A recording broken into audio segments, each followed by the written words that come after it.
السلام علیکم ورحمۃ اللہ وبرکاتہ۔ ناظرین و سامعین، آج 1 اکتوبر 2024 منگل کا دن ہے۔ رات کے 7 بجنے والے ہیں۔ اس وقت کی تازہ ترین خبریں سنیے گا۔ بلڈوزر ایکشن پر سپریم کورٹ سخت، کہا کہ ہمارا ملک سیکولر ہے، حکم سب کے لیے یکساں ہوگا۔ صدر جمعیت علماء ہند مولانا محمود مدنی نے کہا کہ بلڈوزر ناانصافی کی علامت بن چکا ہے۔ نئی دہلی 1 اکتوبر۔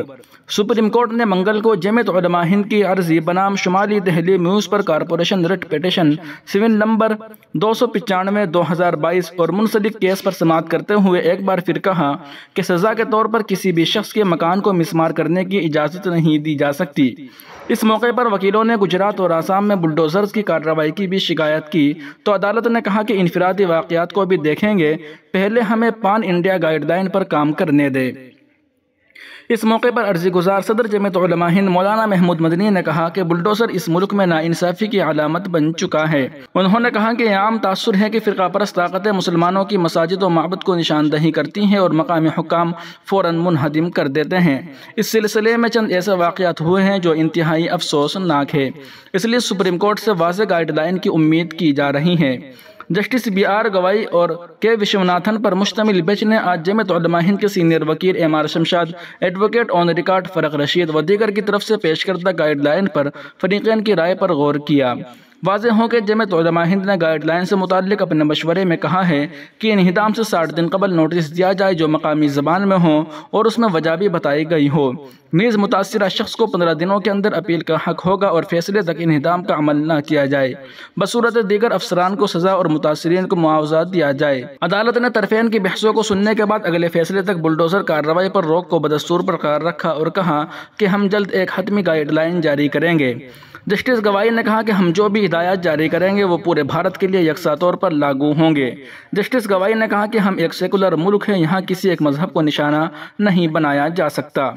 بینچ نے اس بات کا اعادہ کیا کہ فوجداری معاملے میں محض الزام کا عائد ہونا یا کسی مقدمے میں سزا بھی کسی کے گھر کو منہدم کرنے کی بنیاد نہیں بن سکتی۔ Solicitor general of India Tushar Mehta Uttar Pradesh, Madhya Pradesh اور گجرات کی ریاستوں کی نمائندگی کرتے ہوئے اس بات پر متفق تھے کہ مجرمانہ معاملے میں مبینہ طور پر ملوث ہونا کسی عمارت کو گرانے کی بنیاد نہیں بن سکتا۔ تاہم SG نے 17 ستمبر کو عدالت کی جانب سے انہدام پر عائد پابندی کے بارے میں تشویش کا اظہار کرتے ہوئے کہا کہ یہ حقیقی تجاوزات کو ہٹانے میں رکاوٹ بن رہی ہے۔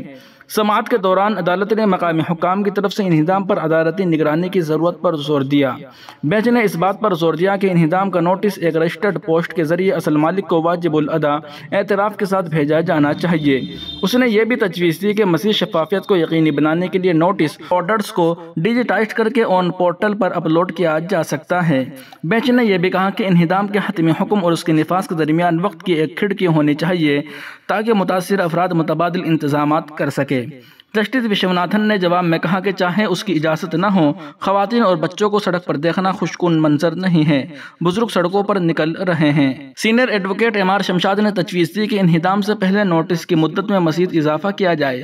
انہوں نے کہا کہ افسران کو ایک رپورٹ تیار کرنی چاہیے جو اس بات کی تصدیق کرے کہ قوانین کی تعمیل کی گئی ہے تاکہ جواب دہی کو یقینی بنایا جا سکے۔ انہوں نے یہ بھی نشاندہی کی کہ صرف منتخب گھروں کو نشانہ بنانا درست نہیں ہے۔ یہ نہیں ہو سکتا کہ صرف ایک محلے کا ایک ہی گھر غیر قانونی ہو، لہٰذا انہدام سے پہلے پورے علاقے کا سروے کیا جائے اور یکساں کارروائی کی جائے۔ سینئر ایڈوکیٹ سنجے ہیگڑے دہلی کے جہانگیر پوری میں گنیش گپتا نامی شخص کی نمائندگی کر رہے تھے جس کی جوس کی دکان 2022 میں ہنومان جینتی تشدد کے بعد بلدیہ کے انہدامی کارروائی میں مسمار کر دی گئی تھی۔ ہیگڑے نے کہا کہ اس انہدام کو سیاستدانوں نے پہلے سے میڈیا میں مشتہر کیا اور اسے میڈیا تماشا بنایا گیا۔ انہوں نے بتایا کہ ان کے موکل کو کوئی نوٹس نہیں ملا تھا اور جو نوٹس حکام نے بھیجا تھا وہ کسی شکنتلا نامی شخص کے نام پر تھا جو ان کے موکل سے ناواقف ہیں۔ بینچ نے کہا کہ وہ یہ واضح کرے گا کہ نوٹس رجسٹرڈ مالک کو بھیجا جانا چاہیے۔ عدالت نے اقوام متحدہ کے ہاؤسنگ رائٹس کے ماہر اور دیگر کی طرف سے دائر درخواست کو سننے سے انکار کر دیا اور کہا کہ اس نے براہ راست متاثرہ فریقوں کی بات سن لی ہے۔ عدالت نے اقوام متحدہ کے ماہر وکیل ورندا اگرور کو کہا کہ وہ اپنی ذاتی حیثیت میں تجاویز دے سکتے ہیں۔ سپریم کورٹ میں 2022 میں دائر درخواستوں کا تعلق دہلی کے جہانگیر پوری میں اپریل 2022 میں ہونے والی انہدامی مہم سے تھا جسے بعد میں روک دیا گیا۔ عرضی گزاروں نے موقف اختیار کیا تھا کہ حکام سزا کے طور پر بلڈوزر کا استعمال نہیں کر سکتے۔ ستمبر 2023 میں سماعت کے دوران سینئر وکیل کپل دیو نے حکومتی رویے پر تشویش ظاہر کی تھی۔ انہوں نے آئین کے آرٹیکل 21 کے تحت گھر کے حق کا دفاع کیا اور مسمار شدہ گھروں کی تعمیر نو کا مطالبہ کیا تھا۔ مدھیہ پردیش اور راجستھان میں انہدامی کارروائیوں کے خلاف ہنگامی ریلیف کی عرضیہ جمعیت علماء ہند کی طرف سے حال میں داخل کی گئی، اس کے بعد یہ سماعت ہو رہی ہے۔ وہیں دوسری جانب پمپری چنچوڑ میں آدھی رات کو مسجد و مدرسے کا انہدام۔ 25 سال قبل قائم اس مسجد و مدرسے کے خلاف ہندوتوا وادی تنظیموں نے شکایت کی تھی، جبکہ اطراف میں اور بھی کئی غیر قانونی تعمیرات موجود ہیں جن پر کارروائی نہیں ہوئی۔ وہیں جناب بیرسٹر اسد الدین اویسی کا ایک بڑا بیان سامنے آیا ہے۔ انہوں نے کہا کہ صرف مسجد کے ساتھ امتیازی سلوک کیوں؟ اسد الدین اویسی۔ اس کارروائی کی خبر جب سوشل میڈیا پر پھیلی تو مجلس اتحاد المسلمین کے سربراہ اسد الدین اویسی نے ٹویٹ کر کے مہاراشٹر کے وزیر اعلیٰ ایکناتھ شندے سے سوال کیا کہ جب آس پاس موجود 1000 مکانات غیر قانونی ہیں اور ان کے پاس بھی کوئی ثبوت نہیں ہے تو پھر کارروائی صرف مسجد و مدرسے کے خلاف کیوں کی گئی؟ اویسی نے لکھا، پونے کے پمپوری چنچوڑ میں واقع کھیڑواڑی میں واقع مسجد و مدرسہ جامعہ انعامیہ کو منہدم کر دیا گیا۔ اس مسجد کے آس پاس تقریباً 1000 مکانات ہیں، ان کے مکینوں کے پاس بھی کوئی اجازت نامہ نہیں ہے، اس کے باوجود صرف مسجد کے خلاف کارروائی کی گئی۔ اویسی نے کہا، ایکناتھ شندے صاحب، آخر صرف مسجد کے ساتھ ہی امتیازی سلوک کیوں؟ ان مکانات کے خلاف کارروائی کیوں نہیں جو غیر قانونی ہیں؟ دائیں بازو کی ہندوتوا تنظیموں نے صرف مسجد کو منہدم کرنے کی ہی درخواست کیوں دی ہے؟ ملک کے دیگر علاقوں کی طرح پونے میں بھی مسجد اور مدرسے کو غیر قانونی ہونے کا حوالہ دے کر منہدم کر دیا گیا۔ مقامی مسلمانوں نے اس کے خلاف سخت احتجاج کیا، لیکن پولیس نے سرکردہ لوگوں کو گرفتار کر لیا اور میونسپل کارپوریشن نے سخت بندوبست کے درمیان رات کے وقت اس مسجد اور مدرسے کو شہید کر دیا۔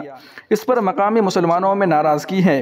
مجلس اتحاد المسلمین کے سربراہ اسد الدین اویسی نے ٹویٹ کر کے مہاراشٹر کے وزیر اعلیٰ سے سوال کیا ہے کہ جب مسجد کے آس پاس کے 1000 مکانات بھی غیر قانونی ہیں تو صرف مسجد پر کارروائی کیوں کی گئی؟ اطلاع کے مطابق پونے ضلع پمپری چنچوڑ شہر سے قریب واقع کھیڑ گاؤں کے کالی واڑی علاقے میں مسجد و مدرسہ جامعہ انعامیہ گزشتہ 25 سال سے جاری و ساری تھا، لیکن بعض ہندوتوا وادی کارکنان نے اس کے خلاف انتظامیہ سے شکایت کی۔ انتظامیہ کا دعویٰ ہے کہ مسجد ٹرسٹ کو نوٹس بھیجا گیا تھا، لیکن نوٹس پر کوئی توجہ نہیں دی گئی۔ اس کے بعد معاملہ عدالت میں گیا اور عدالت نے علاقے کی تمام غیر قانونی عبادت گاہوں کو منہدم کرنے کا حکم دیا۔ انتظامیہ کا کہنا ہے کہ مسجد کو عدالت کے حکم کی بنا پر مسمار کیا گیا ہے۔ اتوار کی دیر رات جب میونسپل کارپوریشن کا انہدامی دستہ پولیس کے سخت سیکورٹی کے ساتھ مسجد کے خلاف کارروائی کے لیے پہنچا تو بڑی تعداد میں مقامی مسلمان اکٹھا ہو گئے۔ انہوں نے اس کارروائی کے خلاف احتجاج کیا۔ پولیس نے مسلمانوں کے سرکردہ افراد کو گرفتار کر لیا اور بھیڑ کو منتشر کیا۔ اس کے بعد اس مسجد اور مدرسے کو شہید کر دیا گیا۔ اطلاع کے مطابق صبح 5 بجے کے بعد گرفتار کیے گئے لوگوں کو چھوڑ دیا گیا۔ اس کارروائی کے بعد مقامی مسلمانوں میں سخت ناراضگی ہے، کیونکہ یہ عمارت گزشتہ 25 سال سے یہاں موجود تھی۔ ہندوتوا وادی تنظیموں نے اس کے خلاف شکایت کر کے دانستہ طور پر یہ کارروائی کروائی ہے۔ مدرسہ و مسجد جامعہ انعامیہ کے ذمہ دار قاری اقبال عثمان، جو اس وقت واپولی میں تھے، انہوں نے نمائندہ انقلاب کے استفسار کرنے پر بتایا کہ وہاں مسجد نما ایک ہال تھا جہاں نماز ادا کی جاتی تھی، اسے اتوار کی علیہ صبح 4 بجے بھاری پولیس بندوبست میں پوری طرح توڑ دیا گیا۔ انہوں نے کہا کہ کارپوریشن کے انہدامی دستے کی آمد کا کسی کو پیشگی علم نہیں تھا، ویسے بھی چھٹی کا دن تھا، اس لیے خیال بھی نہیں آیا کہ ایسا کچھ ہو سکتا ہے۔